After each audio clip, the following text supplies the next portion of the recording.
So let me just start with our Lord and Savior Jesus Christ. Since Christmas is just around the corner, we all know what Christmas is. It's the beginning. Amen. It's the beginning. It's the beginning of our salvation. It's the beginning work.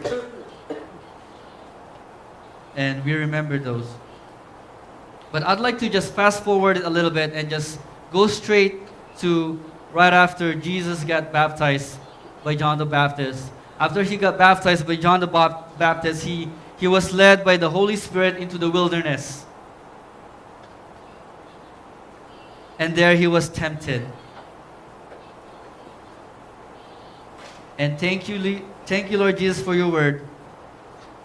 That because of God's word, he was able to overcome those temptations. Amen? Because of God's living word.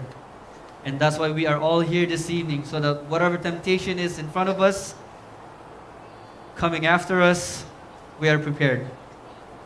So after the temptation, after he overcome, in Luke chapter 4, verse 14 to 19, this is what it said. And Jesus returned in the power of the Spirit into Galilee. Jesus returned in the power of the Spirit into Galilee. And there went out a fame of him through all the region round about. And he taught in their synagogue, being glorified of all. And he came to Nazareth, where he had been brought up. And as his custom was, he went into the synagogue on the Sabbath day and stood up to read. And there was delivered unto him the book of the prophet Isaiah. And when he had opened the book, he found the place where it was written. And this is what it says. And this is found in Isaiah 61 in the Old Testament. The Spirit of the Lord is upon me, because he hath anointed me to preach the gospel to the poor. He had sent me to heal the brokenhearted, to preach deliverance to the captives, and recovering sight to the blind, to set at liberty them that are bruised, to preach the acceptable year of the Lord. So Jesus went into the synagogue, opened the book, and found, meaning he was looking for this specific passage.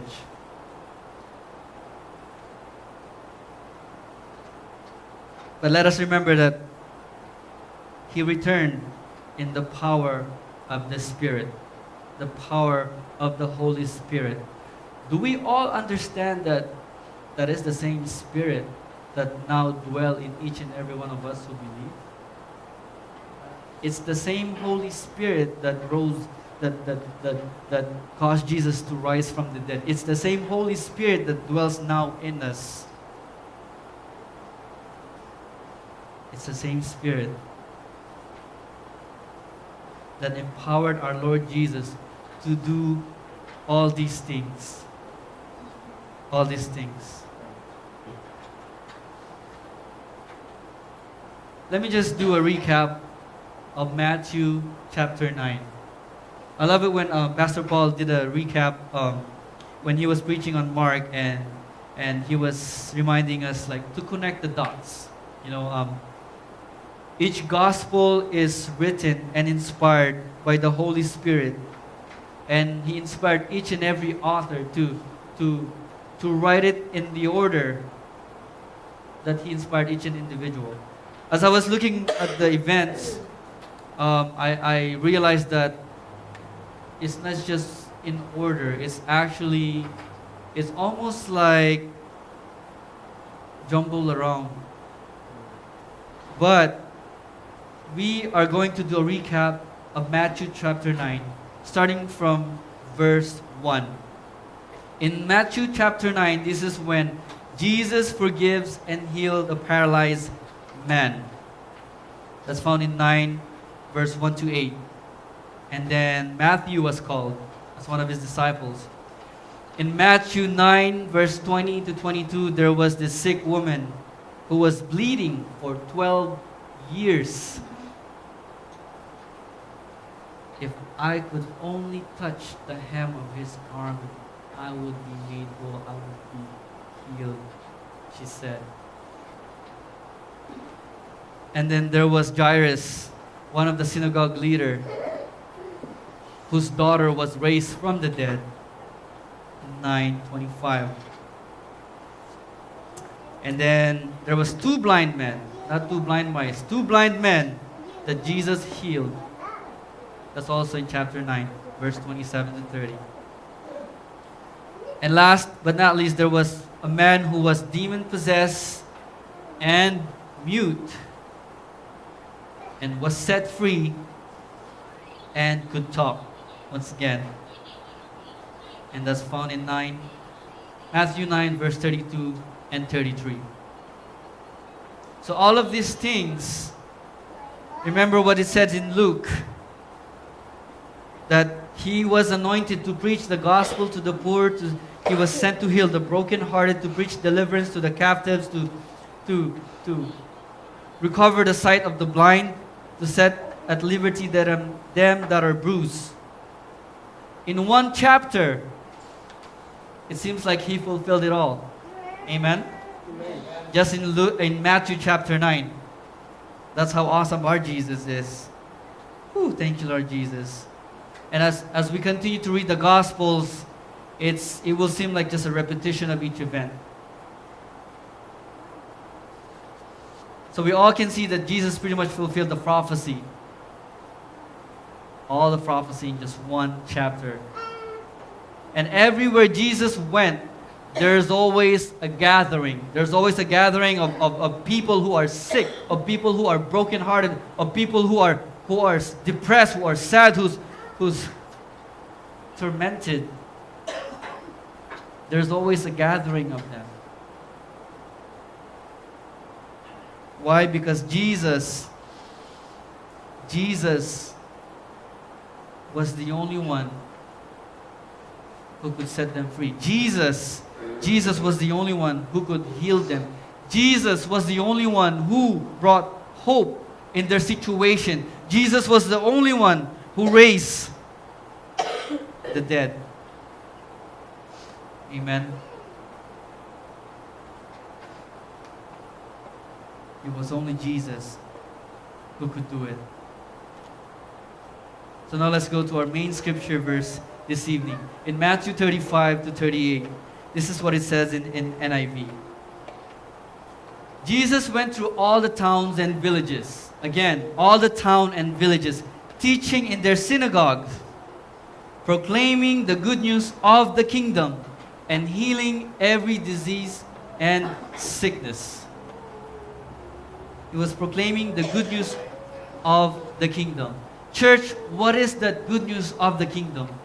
It's the gospel. Amen? Amen. The gospel. The gospel that we were once sinners, separated from God.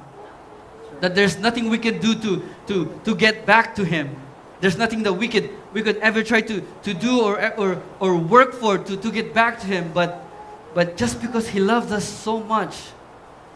John 3:16, for God so loved the world that He gave His only begotten Son, that whosoever believe in Him, whosoever believe in Jesus, bridging that gap between heaven and us on the cross.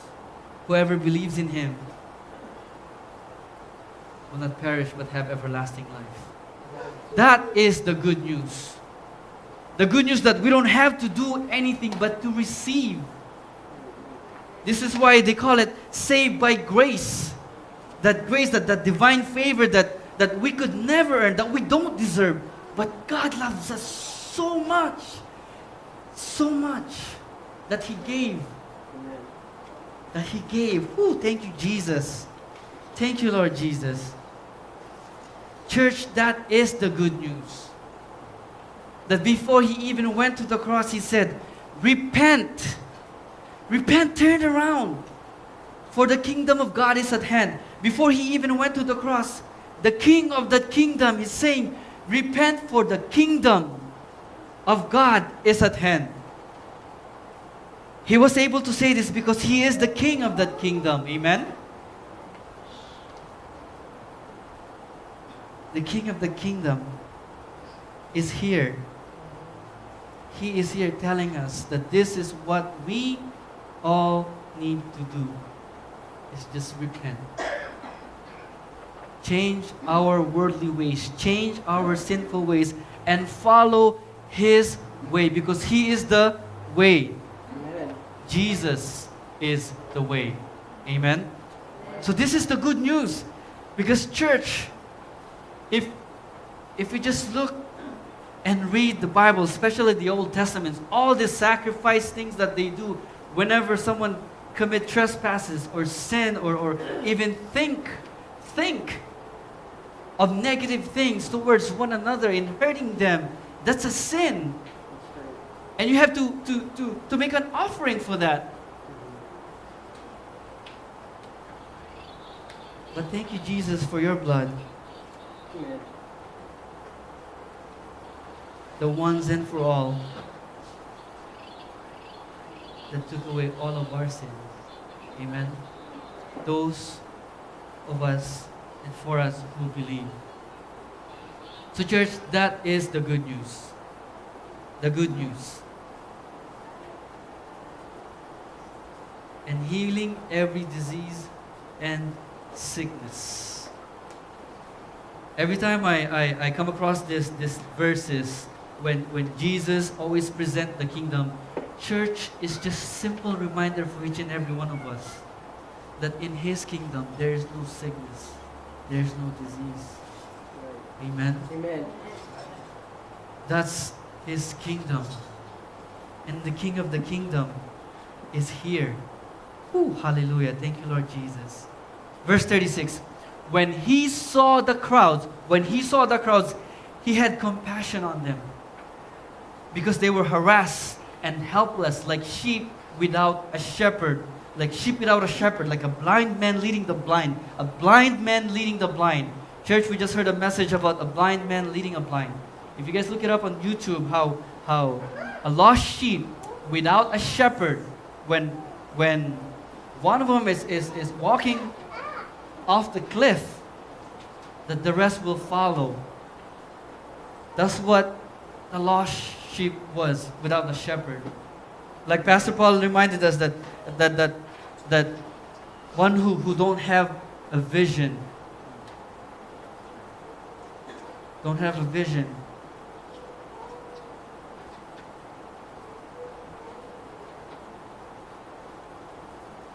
So after Jesus did all these things, He saw the crowds, and He had compassion on them. Compassion. 37. Then He said to His disciples, the harvest is plentiful, but the workers are few. The harvest. Just remember, church, all these broken people are gathering to see Him. Gathering to be a witness. Gathering to see what He's going to do next. And what He saw is the harvest. The harvest. I'm sure all of us knows how harvesting works. Amen. For those who don't, and for those who are here, it's like looking at a mango tree, like full of fruits everywhere, from top to bottom, to just almost falling to the ground. When we pass by it, we're like, oh, sayang. It's like, oh man, waste. We see that. If not enough people to pick the fruits, it's wasted. Amen. Some, if not most, will eventually fall on the ground. I don't know if some of us here who head towards Lahaina when it's mango season, when you guys heading to Kanapali side, on your left hand side, there's these couple houses where when mango season, it's just yellow, orange with mangoes. And when you pass by, even at night, you'll know you're passing by because you smell the rotten mangoes. Why? Because there's not enough pickers that picks those mangoes. Church, that's what Jesus saw. When he was preaching, proclaiming the good news, the gospel, all he saw was future believers, future disciples. And he said in verse 38, ask the Lord of the harvest. In some translation it said, pray the Lord of the harvest, therefore to send out workers into his harvest field. We gotta pray for workers. We gotta pray to the Lord of the harvest to send out workers. How many of us often pray that Lord, just please touch their heart, please soften their hearts, Lord, to receive your word, to get them saved. But we don't go out there and share and preach. It's just like praying to God that, Lord, let those mangoes be to get ripe soon. But if we don't go out there and pick, it's wasted. Amen. It'll just fall on the ground. That's what Jesus saw. Like he saw all this people that's ready.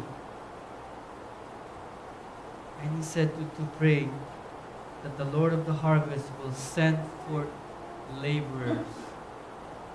Church, that's us. That's us who believes in our Lord Jesus Christ. Amen. Amen. Hallelujah.